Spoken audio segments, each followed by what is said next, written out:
నమస్తే, welcome to our channel. నేను సిరి.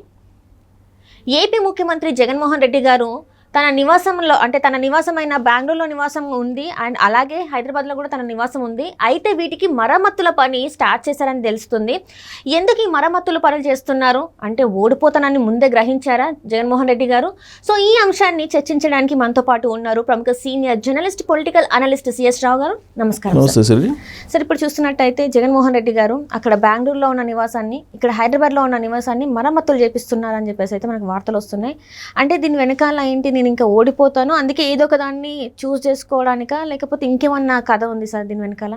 ఒకటి ఏంటంటే గత 2 రోజుల నుంచి వైరల్ అవుతున్నటువంటి పోస్ట్ సోషల్ మీడియాలో ఏంటంటే జగన్మోహన్ రెడ్డి బెంగళూరు ప్యాలెస్ను మరమ్మతులు చేపిస్తున్నారు, మళ్ళీ దాన్ని రీబిల్డ్ చేస్తున్నారు, దాన్ని మళ్ళీ కొంచెం స్టైలిష్గా చేసుకుంటున్నారు అని చెప్పి సోషల్ మీడియాలో వస్తున్నటువంటి ఒక పెద్ద ట్రోలు సమాచారం. ఇప్పుడు లేటెస్ట్గా ఏంటంటే హైదరాబాద్లో ఉండేటువంటి లోటస్ పాండ్ హౌస్ని కూడా మళ్ళీ రిపేర్లు చేయించుకుంటున్నారు, మరమ్మతులు చేయించుకుంటున్నారు, రెనోవేషన్ చేయించుకుంటున్నారు అనేది ఇప్పుడు మళ్ళీ దానికి యాడ్ అయ్యింది సోషల్ మీడియాలో. ఈ న్యూస్ గత 2 రోజుల నుంచి వైరల్ అవుతుంది. సో ఎందుకు ఈ విధంగా రెనోవేషన్ చేయించుకుంటున్నారు హౌసెస్ సడన్గా ఎన్నికల ముందు అనేటువంటి సందేహం సహజంగా కలుగుతుంది. కలిగినప్పుడు ఏంటంటే ఆయన ఏమైనా ఓడిపోయేటువంటి అవకాశం ఉండి ముందే గ్రహించి ఈ సర్వేలో వస్తున్నాయి కదా, గ్రహించి అలా ఏమన్నా ప్రిపేర్ అవుతున్నారా అనేది కూడా ఇప్పుడు అలాంటి చర్చ కూడా రాజకీయ సర్కిల్స్లో వైరల్ అవుతుంది, ప్లస్ చర్చించుకుంటున్నారు. సాధారణంగా ఏంటంటే రాజకీయ పార్టీలకి ముందుగానే తెలుస్తుంది వాళ్ళ స్ట్రెంత్ ఎంత, ఈసారి ఎన్ని సీట్లు వచ్చేటువంటి అవకాశం ఉంది అనేది సూచాయిగా తెలుస్తుంది. దానికి ఉదాహరణ ఏంటంటే మనం తెలంగాణలో జరిగినటువంటి ఇటీవల అసెంబ్లీ ఎన్నికల్లో మనం తీసుకుంటే కనుక కేసీఆర్ ఓడిపోతారని చెప్పి కేసీఆర్కి తెలుసు. అందుకే ముందుగానే ఫైల్స్ అన్నీ కూడా కీలకమైనటువంటి ఫైల్స్ తీసుకెళ్ళిపోవటం లేదా కొన్నిటిని తగలబెట్టడం, ప్రగతి భవన్ నుంచి రాత్రి కొన్ని సామాన్లు తీసుకుపోవటం ఇవన్నీ మనం చూసాం. రిజల్ట్ రాకముందే ఈ ప్రయత్నాలు ఇవన్నీ కూడా మనం చూసాం తెలంగాణలో. ప్రగతి భవన్ నుంచి సర్దుకోటాలు ఇవన్నీ కూడా ఎన్నికలు వారం రోజుల ముందే ఆ న్యూస్ కూడా వచ్చింది సోషల్ మీడియాలో. సో ఇప్పుడు ఆంధ్రప్రదేశ్కి వచ్చేటప్పటికి ఆంధ్రప్రదేశ్లో కూడా అలాంటి పరిస్థితి నెలకొందా? ఇప్పుడు ఆల్రెడీ జగన్మోహన్ రెడ్డి దాదాపు 50 నుంచి 60 మంది ఎమ్మెల్యేలు మార్చారు, 10 నుంచి 12 మంది ఎంపీలు మార్చారు. ఈ మార్పులకు కారణం ఏంటి? గ్రాఫ్ బాగలేదు వాళ్ళది అని చెప్పి ఆయన చెప్తున్నారు. వాళ్ళ గ్రాఫ్ బాగలేదు అని అంటే ఆయన ప్రభుత్వ పరిపాలన బాగలేదనే కదా అర్థం. ప్రత్యేకించి ఎమ్మెల్యేలకు సంబంధించినటువంటి గ్రాఫ్ అట్టేం ఉండదు కదా. సో ఓవరాల్గా 151 మందిలో 60 నుంచి 70 మందిని మార్చేశారంటే వాళ్ళు ఓడిపోతారని, అంతే కదా. ఇప్పుడు ఉన్న వాళ్ళు ఎంతమంది గెలుస్తారో తెలియదు. 60 నుంచి 70 మంది పోతే మిగతా 80 మంది ఉంటే ఆ 80 మందిలో మళ్ళీ ఎంతమంది గెలుస్తారో తెలియదు. ఆయనే డిసైడ్ చేశాడు 70 మంది ఓడిపోయే అవకాశం ఉంది అనేది. 175 పోతే ఇంకా 105లో పోటీ చేసి ఇంకెంతమంది గెలుస్తారో తెలియదు. అసలు ఫస్ట్ అభ్యర్థులే దొరకట్లేదు. ఒకవేళ ఎవరన్నా టికెట్ ఇస్తానంటే నాకొద్దు అని చెప్పి దండం పెట్టి వెళ్తున్నటువంటి సందర్భం మొట్టమొదటిసారిగా రాజకీయాల్లో ఇదే. ఇది అధికారంలో ఉన్నటువంటి పార్టీ లేదా బలమైనటువంటి ప్రతిపక్ష పార్టీలు టికెట్ ఇస్తామంటే ఎవరైనా ముందుకు వచ్చి పోటీ చేస్తారు. కానీ వైఎస్ఆర్ కాంగ్రెస్ పార్టీ ఈ విషయానికి వచ్చేటప్పటికి టికెట్ ఇస్తామని చెప్తే ఎంపీలు కానీ ఎమ్మెల్యేలు కానీ మాకొద్దని చెప్పి వెళ్ళిపోతున్నటువంటి వాళ్ళు ఉన్నారనేది మనకి క్లియర్గా అర్థమవుతుంది కదా. అనేక మందిని చూసాం మనం. ఇప్పుడు వేమిరెడ్డి ప్రభాకర్ రెడ్డి కూడా అదే, నీకు ఎంపీ టికెట్ ఇస్తారంటే నాకు వద్దని చెప్పి ఆయన వెళ్ళిపోయారు కదా, టీడీపీ పార్టీలో చేరుతున్నారు. అయితే చాలా మంది ఈ మధ్య కాలంలో అదే జరిగింది. అంటే ఓటమి అనేది డిసైడ్ అయిపోయింది అనేది, అందుకే ఎన్ని పరిణామాలు జరుగుతున్నాయి అనేది వినిపిస్తుంది. ఇలాంటి తరుణంలో ఇప్పుడు రెనోవేషన్ జరుగుతుంది బెంగళూరులో ఉండేటువంటి హౌస్ లేదంటే హైదరాబాద్లో ఉండేటువంటి హౌస్ అని అంటే, సో ఓడిపోబోతున్నారు అనేది ఫిక్స్ అయిపోతున్నారు ప్రత్యర్థులు ఎవరైతే ప్రతిపక్షంలో ఉన్నారో. సో జగన్మోహన్ రెడ్డి ఓడిపోబోతున్నారు, ఇక ఆయన తాడేపల్లి ఖాళీ చేసేటువంటి అవకాశం ఉంది అనేది. ఇది ఎందుకు జరుగుతుందని అంటే, ఈ మధ్యకాలంలో వైఎస్ఆర్ కాంగ్రెస్ పార్టీ వాళ్ళు చంద్రబాబు నాయుడు కానీ లేదా పవన్ కళ్యాణ్ కానీ ఏమంటున్నారు, నాన్ లోకల్ వాళ్ళు వస్తున్నారు, వీళ్ళు నాన్ లోకల్ స్థానికేతరులు వచ్చి ఇక్కడ ప్రచారం చేసుకుని మళ్ళీ హైదరాబాద్ వెళ్తున్నారు, వీళ్ళంతా హైదరాబాద్ వాసులు, హైదరాబాద్లో ఉంటూ ఆంధ్రప్రదేశ్ రాజకీయాలు చేస్తున్నారు అనేది వాళ్ళు ఈ మధ్యకాలంలో రోజా కానీ లేదంటే గుడివాడ అమర్నాథ్ కానీ లేదా అంబటి రాంబాబు కానీ వీళ్ళందరూ తరచూ చేస్తున్నటువంటి ఆరోపణలు వాళ్ళ మీద. జగన్మోహన్ రెడ్డి తాడేపల్లిలో ఉన్నారు, సో తాడేపల్లి నుంచి పరిపాలిస్తున్నారు కాబట్టి స్థానికుడు జగన్మోహన్ రెడ్డి అనేది వాళ్ళు చెప్తున్నారు. అయితే ఇక్కడ 2019 ముందు కనుక మనం వెళ్తే కనుక జగన్మోహన్ రెడ్డి వైఎస్ఆర్ కాంగ్రెస్ పార్టీ పెట్టినప్పటి నుంచి రాష్ట్రం విడిపోయిన తర్వాత 2014 విడిపోయింది కదా, 2014 నుంచి 2019 వరకు కూడా ఆయన ముఖ్యమంత్రి అయ్యేంత వరకు కూడా హైదరాబాద్ లోటస్ పాండ్ నుంచి ఆయన మొత్తం పార్టీని నడిపారు. ఇక్కడ నుంచే రాజకీయాలు చేశారు, హైదరాబాద్ నుంచే రాజకీయాలు చేశారు. ఆయన ముఖ్యమంత్రి అయిన తర్వాత మాత్రమే షిఫ్ట్ అయ్యారు, లోటస్ పాండ్ నుంచి తాడేపల్లికి షిఫ్ట్ అయ్యారు.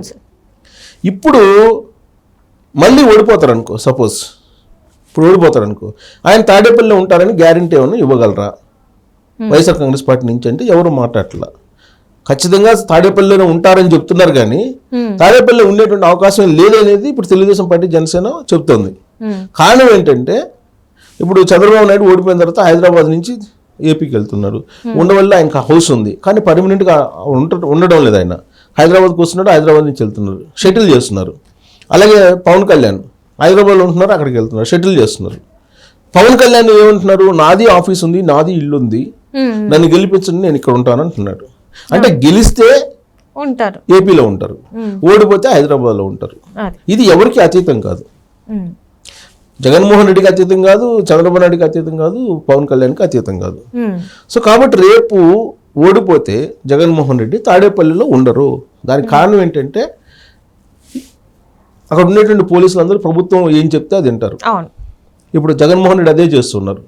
ఆంధ్రప్రదేశ్లో పబ్లిక్ ఎలా ఉందంటే ఎప్పుడు ఎవరింటి తలుపులు దాడతారు పోలీసులు వచ్చి అనేది తెలియనటువంటి అభద్రతా భావంలో చాలా మంది అక్కడ ఉన్నారు. సోషల్ మీడియా అనేది భావ ప్రకటన స్వేచ్ఛను వ్యక్తం చేయడానికి క్రియేట్ చేసినటువంటి ఒక ప్లాట్ఫామ్ అది.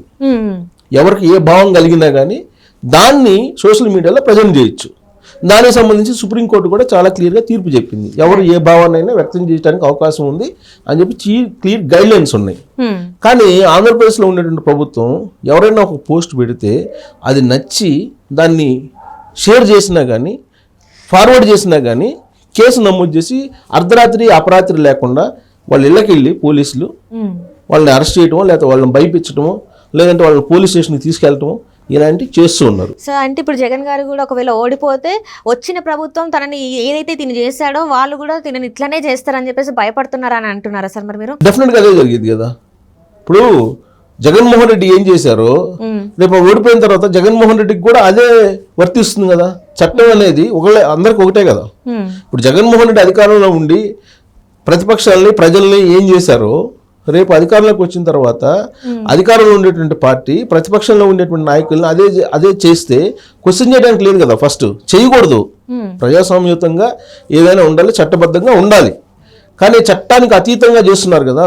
చట్టానికి లోబడి కాకుండా చట్టానికి అతీతంగా వాళ్ళ చేతుల్లోకి తీసుకొని చేస్తున్నటువంటి పరిస్థితి మనకు కనిపిస్తుంది కదా. రేపు వచ్చేటువంటి ప్రభుత్వం ఒకవేళ ఆ విధంగా చేస్తే చట్టానికి వ్యతిరేకంగా చట్టాన్ని వాళ్ళ చేతిలో తీసుకొని చేస్తే అప్పుడు వీళ్ళు ప్రశ్నించేటువంటి అధికారం వీళ్ళకి ఉండదు కదా. ఇప్పటి వరకు వీళ్ళు చేసింది అదే కాబట్టి. ఇప్పుడు కేసీఆర్ ప్రాబ్లం కూడా అదే. తెలంగాణలో కేసీఆర్ ప్రాబ్లం ఏంటి? కేసీఆర్ 10 ఏళ్ల పాటు ఏం చేశారు? విపక్షాలను నిర్వీర్యం చేశారు, విపక్షంలో ఉన్న ఎమ్మెల్యేలు తీసేసుకున్నారు, రేవంత్ రెడ్డిని జైల్లో పంపించారు, ఇవన్నీ చేశారు కదా. ఇప్పుడు రేవంత్ రెడ్డి రేపు కేటీఆర్ని జైల్లో పంపిస్తే ఏమంటారు ఇమీడియట్గా, నువ్వు అప్పుడు పంపించలేదా నువ్వు అధికారంలో ఉన్నప్పుడు అని అంటారు కదా. ఇప్పుడు కూడా అదే జరిగింది ఆంధ్రప్రదేశ్లో. సో కాబట్టి అందుకని ముందు జాగ్రత్త చర్యగా తాడేపల్లి నుంచి ఖాళీ చేసి ఆయన బెంగళూరుకి వెళ్ళటానికో లేకపోతే హైదరాబాద్కి వెళ్ళటానికో ప్రయత్నం చేస్తున్నాడు అనేది ఒకటి. హైదరాబాద్ కాకుండా బెంగళూరుకే వెళ్ళడానికి ప్రాధాన్యత ఇస్తున్నాడు, అక్కడ రెనోవేషన్ చేయించుకుంటున్నారు అని అందరూ అంటున్నారు చాలా మంది. ఎందుకనంటే హైదరాబాద్లో ఇప్పుడు రేవంత్ రెడ్డి సీఎం, తెలంగాణలో తెలంగాణ సీఎం రేవంత్ రెడ్డి, ఆయన చంద్రబాబు నాయుడు శిష్యుడు. కాబట్టి ఇక్కడ కూడా అంత భద్రత ఉండదు, రహస్యాలు ఏమన్నా వెళ్ళిపోతాయేమో అనేటువంటి ఒక భావంతో కర్ణాటకకి వెళ్ళి కర్ణాటకలో బెంగళూరులో ఉంటే సేఫ్ సైడ్గా ఉంటుంది. అక్కడ డీకే శివకుమార్ డిప్యూటీ సీఎం, ఆయనకి సన్నిహిత సంబంధాలు ఉన్నాయి కాబట్టి అక్కడ సేఫెస్ట్ ప్లేస్ అని చెప్పి భావిస్తూ అక్కడ రెనోవేషన్ చేయించుకుంటున్నారు అనేది ఒకటి వినిపిస్తుంది.